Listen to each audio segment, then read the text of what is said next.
Hello everyone, I'm gonna start streaming here and today we're going to talk about Sharandar, which is an elven land, elven city, and particularly New Sharandar. Should be some fun lore if you like anything elf related or fey related. We'll talk about how this is D&D lore that we see in the Neverwinter game. We're also going to talk about how you can use these elements in any campaign you have to have some fun with that.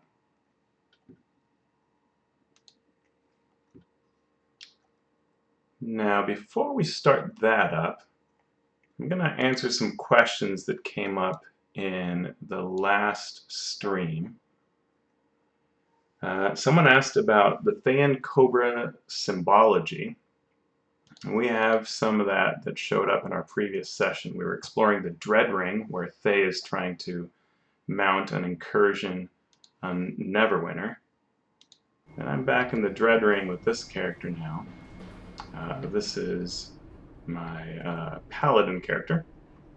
And so the question came up around the serpent statues that you see, and you can see a couple of them here, one right over there, and then a number of them ringing that sphere of annihilation that's in the Dread Ring.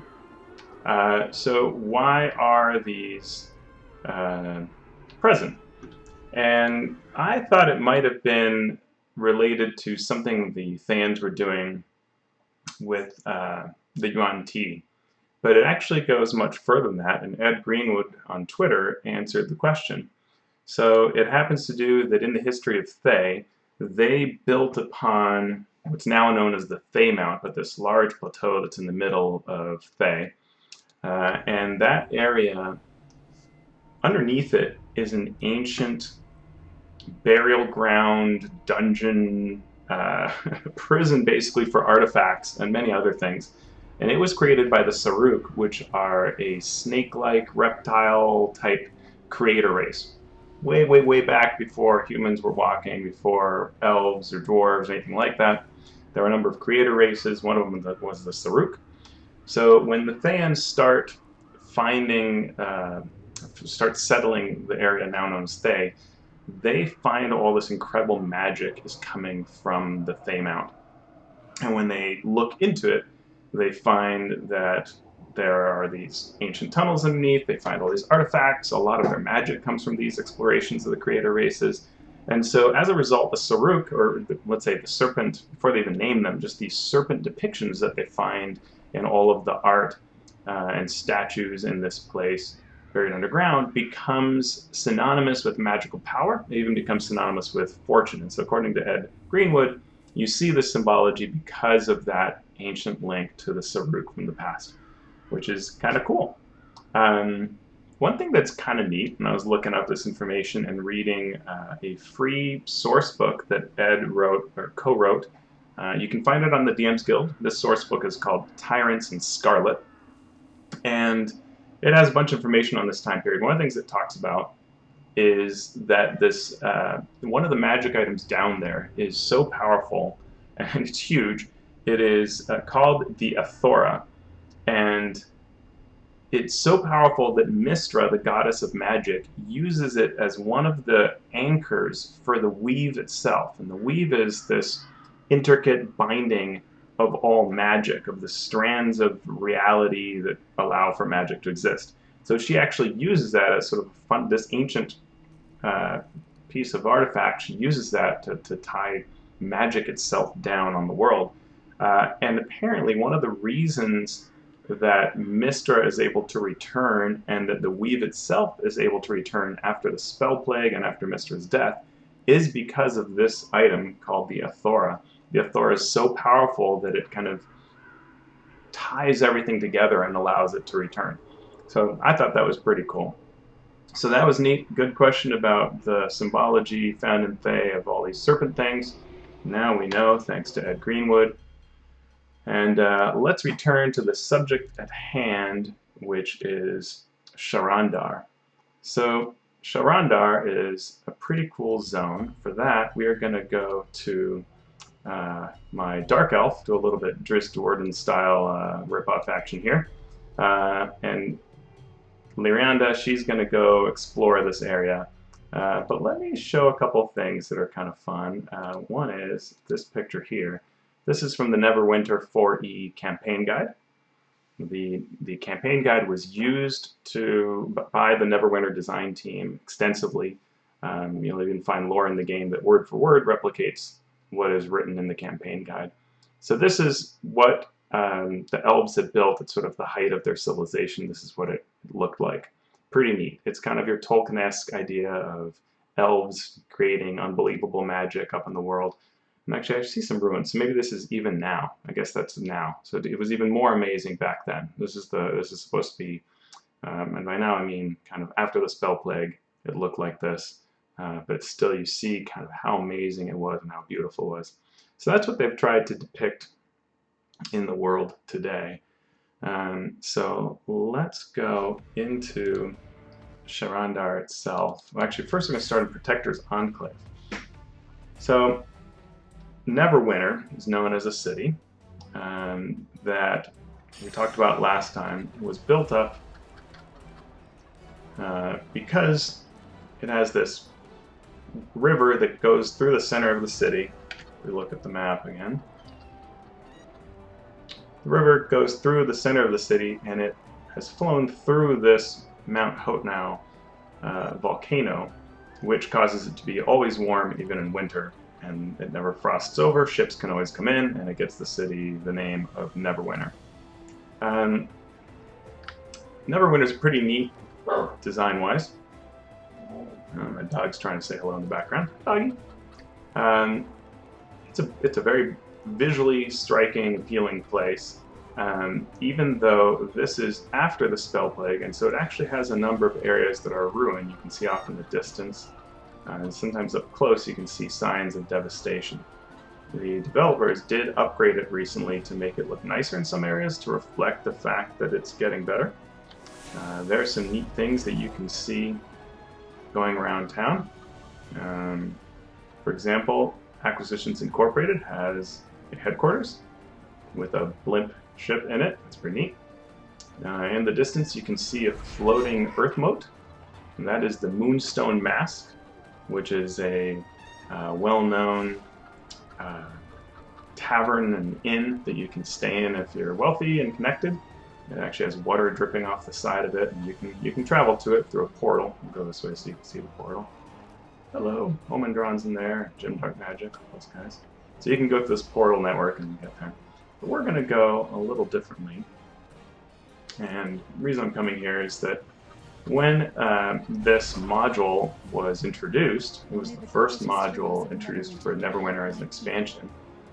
The elves of the Ilian Bruin send an envoy, and they come to this old elven ruin site to request aid from Neverwinter, and you get to talk to them and learn about Sharandar and the history of the elves.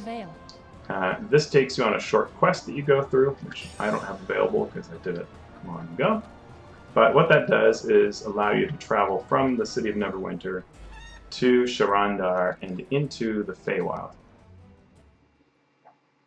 It's a little confusing in the game, what is the Feywild and what is not the Feywild.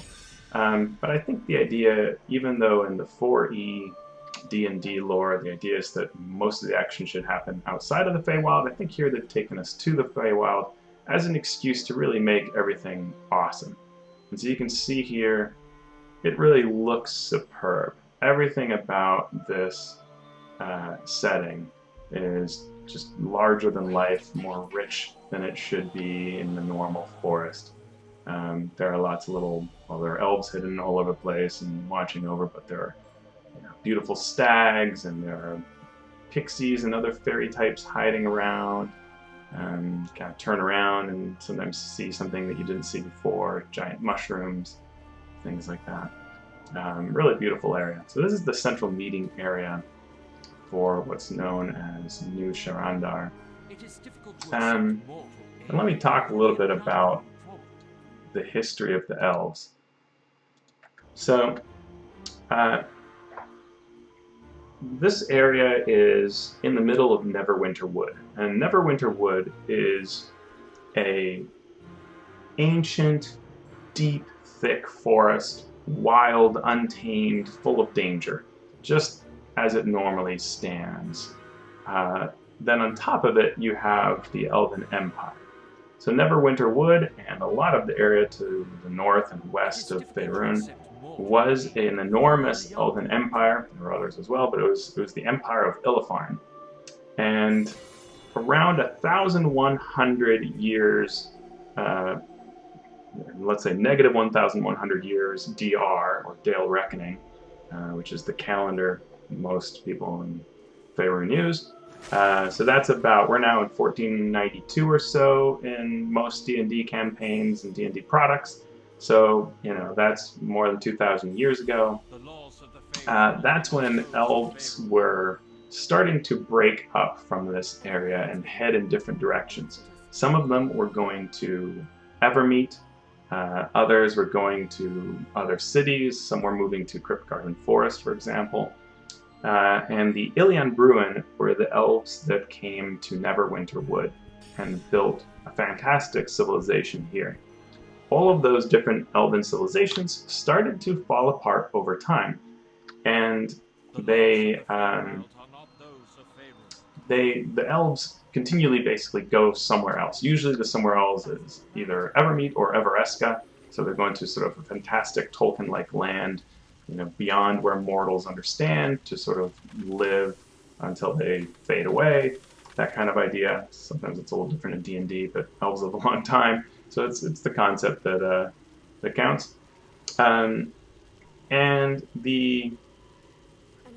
around something like 342 DR, the elves actually leave Ilian Bruin as well, and they head to the Feywild, or back, if they don't go to somewhere else, they go to the Feywild.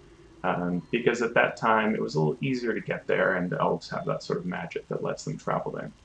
This is expressed in the Neverwinter game through these portals you see. And when you play Neverwinter, it has a series of sort of unlocks that you go through as you go through your campaign. So all the campaigns are represented here.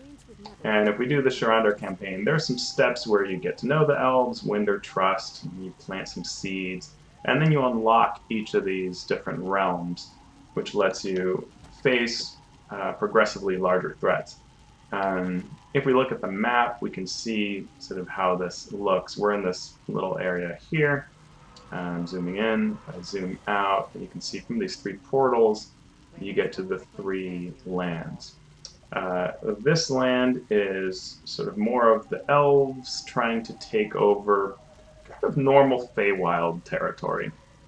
But there's some things there you get to learn about the Fomorians who are causing some trouble, and some other interesting activities like that. There are a lot of red caps involved. Then you can move into this area, which is like a dark swamp. This is kind of your unseelie land, a land that is usually dominated by evil Fey. So this is not just an elf campaign, but it's very much a Fey campaign as well. There's a neat bit of history here, which is there's a blue dragon that was defeated, and its skeleton lies in the central place. We'll take a look at that. And then this third place is where the Fomorians and Cyclops are dominant, and at the kind of sort of around in this area, there is a castle that is where the Fomorian king Malabog lives. So let's kind of get started. There is this central pool. From here you can reach one of their tree houses, which is a sort of weekly quest. I'm not sure that I'll go there unless we have lots of extra time, but you can go there and deal with that location. But let's go through the first portal and take a look.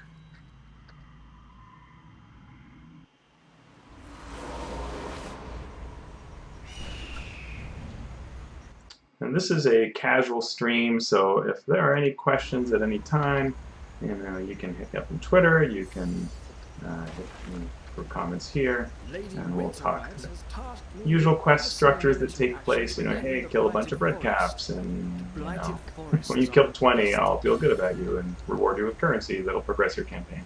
I've done the campaign, so I'm not going to worry about collecting these quests any further. But we are now in this area here, and we can travel to different areas. As you go, you unlock lore, which you can find in your lore journal. So there's a whole Sharandar section that tells you, you know, what are redcaps like, and some of the history of here. And again, some of these are taken right out of the 4th edition handbook, which is cool. Let's pause and talk about campaigns, because I like to look at things as a dungeon master.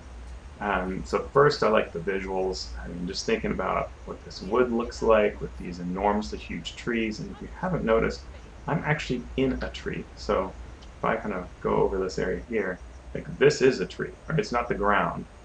So that portal took us onto a tree. There's kind of water flowing out of it. And this is another area of trees, but that itself is sort of on trees. So this is really just tree layer upon tree layer, which is a super cool idea. So like over in that direction, I'm looking at an entrance to a lair surrounded by brambles. So these kinds of visuals, you know, the brambles are kind of corruptions of the Dark Fae, non-Seelie Fae. I think these are just great visuals to borrow for any game where you're doing Feywild or elves or anything like that. That's really neat. You know, look at the size of these plants compared to me and my mount, right? I mean, really cool stuff. And then there are different things that are reflected in the quest, like this is some sort of communication orb that Cyclops commanders are using to speak. Whenever they show up, we'll see them stand next to it. There are quicklings flying around. There's a Cyclops. There's some neat elements. There are these pits that kind of descend into evil-looking areas. That's a pretty cool concept. So really some neat visuals. I love what they did with Sharandar here. You know, a tiny dwelling up there, some kind of tower just jutting out, areas of darkness, like really some neat concepts. And there are little tree houses in various places that are abandoned, but you know, used to be there. Slay some quicklings. I'm playing my ranger. He is wearing a piece of armor that summons devils, so sometimes you see devils. That some of the gear that ties into Avernus, so don't mind the demons that or devils that show up periodically. It's just the way it is.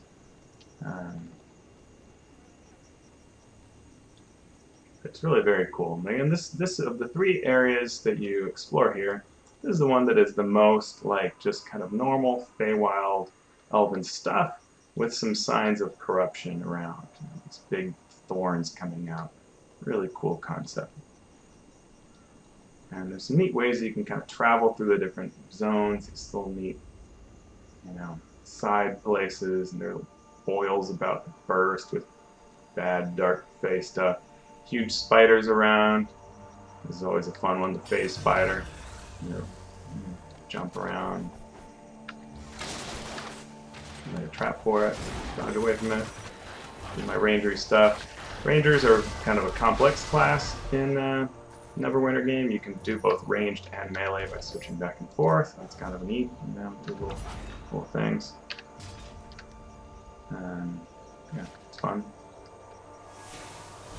So this is the first realm. Let's head back to town. Here's some red caps.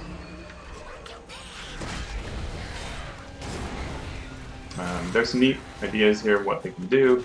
The Witherers, for example, can drain you of your action points, which is kind of a 4th edition thing, but it's the idea that you know you're getting stronger and stronger, so you can do really cool daily powers, but they drain you of it and also some of your life. It's a pretty good concept. So that's just some of what you can see here. Another thing that's neat, so there's a place here on this map that is the Feydark breach. It's in one of these areas near where I am. And the concept is similar to the Underdark in... good question in chat about what are red caps. So let's talk about the Feydark and we'll talk about the red caps. So the Feydark is like the Underdark in in normal world, you have your surface world, and then just underneath is sort of this dark area that has dark energies, Fezrest, things like that. And so similarly in the Feyworld, you have the Feydark, and this creates these bad juju. It's sort of unseelie concept-like for D&D, which is kind of neat. So there is a Feydark breach that's pushing in all this negative power, and you go and seal it on a quest. So red caps are kind of neat creatures. We'll see some more of them around. The 5th edition monster manual has some of the best lore for monsters the game has seen. Really pulls things together from different sources. I'm going to go through this portal to the Dark Fey Enclave. So this is like 1 hour on their territory. Not that they've just taken over, but I think it's what the idea is. It's sort of their land in the Feywild. And this is an area of witches and Fomorian witches and hags and red caps and ogres. Really neat place. All swampy and terrible. And it's also where that dragon was slain. Again, you have a series of elves who give you quests to help with taking out this area. You go do a weekly hag mission through this boat here. And so we'll see some red caps. I think if I go over this way, I'll see some. The idea of a red cap is that they've made a bargain with a hag. And for whatever foolish reason, do we have a, yeah, so these are all red caps. And you see the little red hats. So for whatever reason, I'm guessing too high level, they're not attacking me. Oh, there we go. They have decided that they want to do this bargain with a hag, and in return for it, they kind of get what they want, and then you've been tricked, haha, it's a hag. You can see they've got elves they've taken out, you can see. In return for this Fey bargain, the bad side of it is that they are doomed to dip their caps in blood, and they have to do it, I believe, by every nightfall, or they perish. So it is a pretty bad bargain, and they are thus hungry for blood, constantly always seeking to torture and hurt and dip their caps in fresh blood. Really nasty stuff. The swamps here are pretty neat, and as well as the pockets of creatures. It is, of course, very MMO-like, meaning that the creatures you kill them, they regenerate, they come back. It's like you never made a difference. But again, that's the part you don't have to worry about in the D&D campaign. This place is kind of neat. You see, this is the skull of a dragon. Now, and this is right near a Quickling Den, which you can do in a weekly quest. What happened here is that the king of the Fomorians, named Malabog, has the Orb of Dragonkind. If you're a Dragonlance fan, you know all about this magic item that lets you control dragons. So Malabog had it. Recent lore, by the way, indicates that a mage now has it who's perhaps up to no good, and I won't be shocked if that mage is going to show up in future projects or products. They also have the Hand of Vecna, and they're an old mage that appears in the Dungeon Master's Guide, riding through a city blasting things. So it'll be fun to see if that comes to be a big part of some future product. But all right, back to this dragon. So this dragon, Malabog, the king of the Fomorians, uses the Orb of Dragonkind and summons forth, or brings to the attention, and then controls Fulminorax, a blue dragon. Also tracked it is another blue dragon, I don't think it's named, and the two fight. The elves are momentarily happy, thinking, yay, this blue dragon's going to take out the other blue dragon, but no, Fulminorax defeats the blue dragon and it crashes into the swamp and is here. Perhaps because of this, or just because of normal desire to cause havoc, Valindra Shadowmantle is attracted to this area and makes a deal with King Malaborg. And I think she kind of ends up controlling Fulminorax as part of the deal. That's not 4E canon story, but it's sort of what Neverwinter adds to the story. This Neverwinter MMO adds that to the lore, that she ends up gaining control of Fulminorax. Spoiler for the MMO, you eventually kill Fulminorax in a quest, I think related to this area, or a dungeon related to this area, and when you do so, it means that Fulminorax is then raised by Valindra as an undead. So that's kind of neat.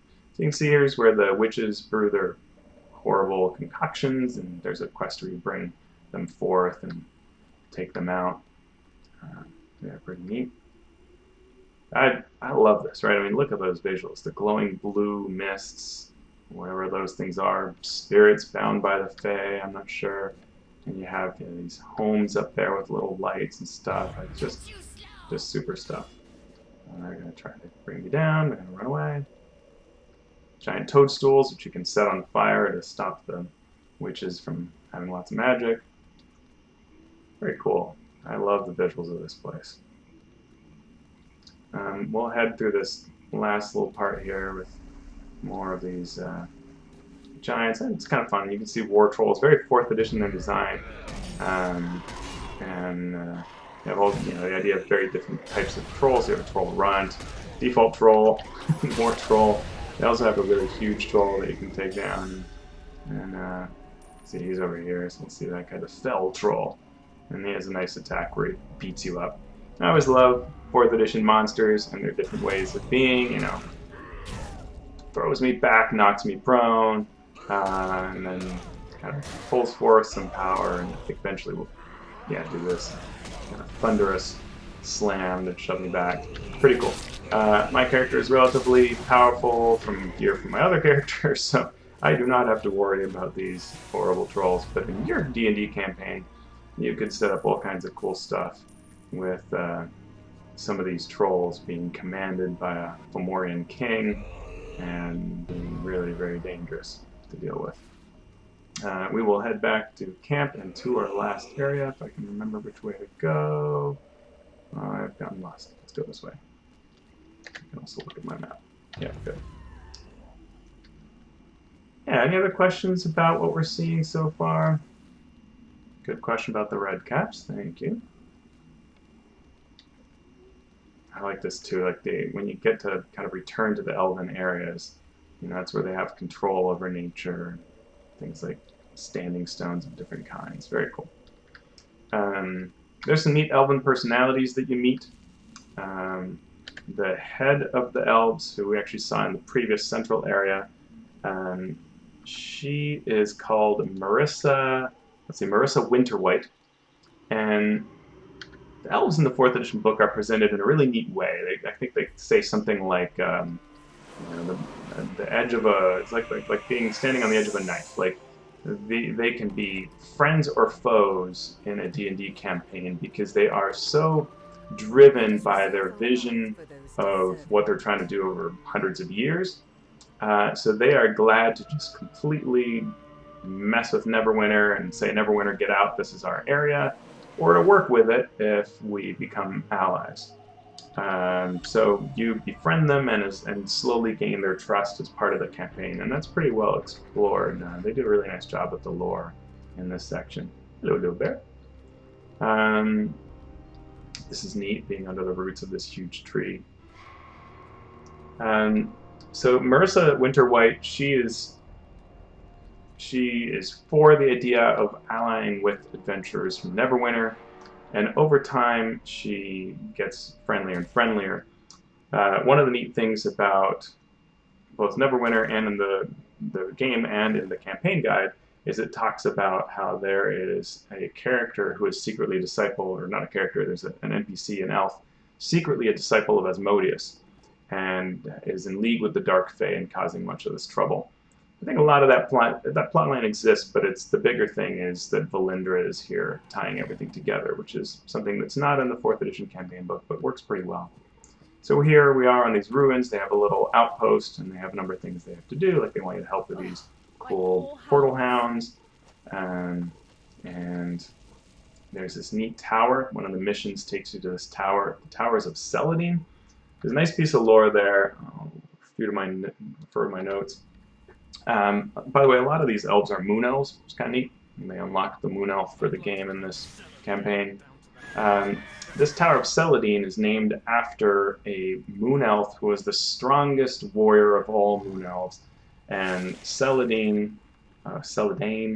held back the unseelie, gloaming court for decades, or actually centuries, even after the elves had left the this area and sort of gone to other lands. Celadane stayed behind and held off, countless um, of the dark fae that came to mess with these areas. And what they do is, instead of actually defeating him, the Fomorian witches start corrupting Celadane, sending sort of psionic, psychic messages saying that he has been left behind by his kin and that they have really left him to die, and that slowly corrupts him and wins him over to their side. So the mission in Celadane is to actually take him down because he's been corrupted. This is a pretty neat area with some nice views as well. Again, just so much DM fodder here. And all of this concept of the elves, the Fomorians, is really well done. You could weave a campaign from all these different elements, with or without the Valinda component. Here's some seed pods that have captured elves inside of them. I don't have the quest, so I can't liberate them, but that person might. But it's pretty neat. You can free the elves that are trapped within, give them weapons, and help them do stuff. But we're just going to quickly go over to where we can see some neat vistas. A couple different ways you can go, so this might not be the best one. But, I might not have gone the way that has the best views. But, yeah, let's try going back the other way. So yeah, just to go back on that idea of the history. So the elves had this huge nation in the real world, in Toril, in the Forgotten Realms. They retreat and break up into various places. They leave the Ilian Bruin behind. The Ilian Bruin then end up, this is what I was thinking of, it's a really neat view, the tower. So the Ilian Bruin, they build their civilization in Neverwinter Wood. They build a city of Sharandar. That's where that name comes from. That's the capital of the Ilian Bruin. And they build it all high in the trees. It's all that kind of Tolkien view. Then they abandon it, as we were talking about before, and they fade into various places, including the Feywild or Everesca, their magical island. When the spell plague strikes, that's when the barrier between the Feywild and the normal world break down, and some of those elves who have been in the Feywild decide to return.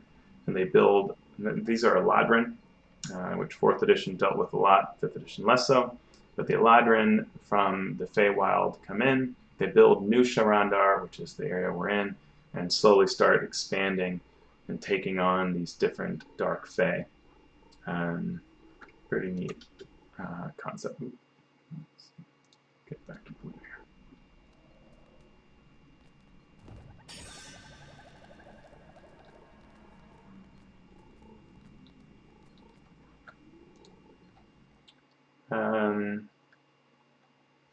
Let's see. While we're here, let's talk a little bit about Valindra. This question came up last time about Valindra and what she's about. And here's a picture of Valindra. So this is what she looks like in her lich form. There is a podcast that D&D has, part of their Dragon Talk podcast has a segment, Lore You Should Know, and in one of the episodes they talk about her. She's also documented pretty well in the 4E campaign guide. So she is a moon elf wizard, super selfish, super cruel. She starts showing up around 2nd edition. She's born in the year 1225, so about 1,200 years ago. About 270 years ago.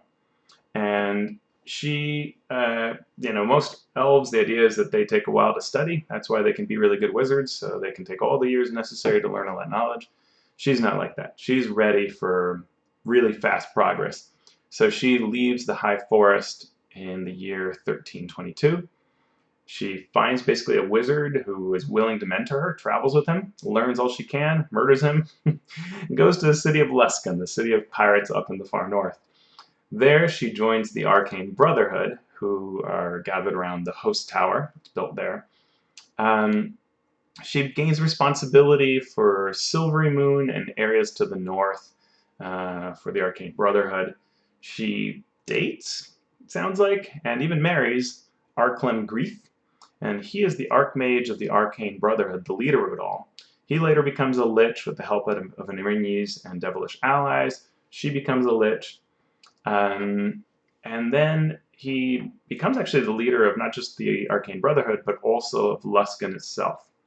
Luskan is then unseated by the pirates, who don't like the idea of just mages controlling this wonderful place that's lawless, and wouldn't it be great to be a pirate there? So they win it over. This does involve the companions, the group of Drizzt Do'Urden and Bruenor Battlehammer and all those types. And in a fight that he's losing, Archem Gleith decides to break the staff that he has.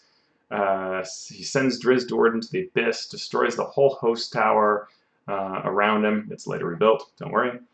But he's not killed. He does show up after that, but it seems like he's destroyed. And Valindra kind of loses her sanity. She survives somehow, and she travels with Arclem's phylactery, and kind of in her insane state will sort of talk to it. It's not clear if he's even hearing. Here's a fun fact. Their phylacteries are made from gems given to them by Jarlaxle. So, yeah, that's interesting how it's all tied together, especially when you get R.A. Salvatore. So Valindra, after she kind of wanders around for a while, becomes allied with Fae. And this leads to the part we talked about last time, where she's involved in this meta plot around taking over Neverwinter and defeating the forces that are good, all the good forces in the area. So she's involved with Zastam's plots to pull power from the Dread Ring, where there's that buried Dracolich, or buried dead dragon, not a Dracolich. And she's involved here with King Malabor. You can see here Cyclops and Wartroll talking together. Keep me up a bit.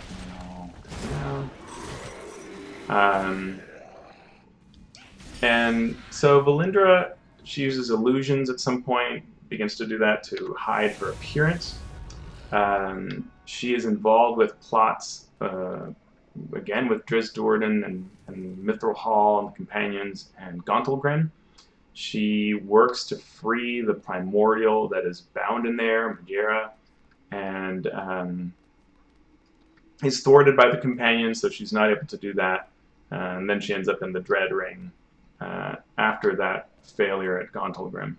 She, according to Chris Perkins and Matt Cernit, she is probably just working with Zastam out of convenience, out of any real loyalty to Fae. She is not, she's just doing it for her own good. He gives her cool toys and magic and spells and things like that, so she is content to serve Zastam, but she is not truly fan or anything like that. She's just allied with him for convenience. Some other neat plots she does. She wants to control the ghosts of the Neverwinter 9. And these are 9 famous warriors that battled for Neverwinter. And she decides to that if she can control their ghosts, then she will be able to hurt Neverwinter with them, which is kind of fun. When her Neverwinter plans fail, which eventually they do, she is then sent to Chult. And that's in the year somewhere around after 1486 is when she departs. And at some point between then and when the Chult campaign takes place, that's when she goes to investigate the Soulmonger in Chult. And it's said that after that she returns to Thay. So I imagine we will see her again. This is the entrance to, where I am right now, is the entrance to King Malabog's castle. And there's an actual dungeon that you go to and go through the dungeon and face King Malabog and defeat him, and you face Valindra again. Cute little sprite flying around. So that's really it. I think we've covered Sharandar, covered Valindra, and we even hit our previous question about the Thaymon. So if you have any questions following this episode, let me know. and especially if you are familiar with the Neverwinter game and there are parts of it that you want to tackle, let me know, and we can discuss these areas and their lore. Thanks, folks, for coming along for the ride. Really appreciate it, and I'll see you in the future.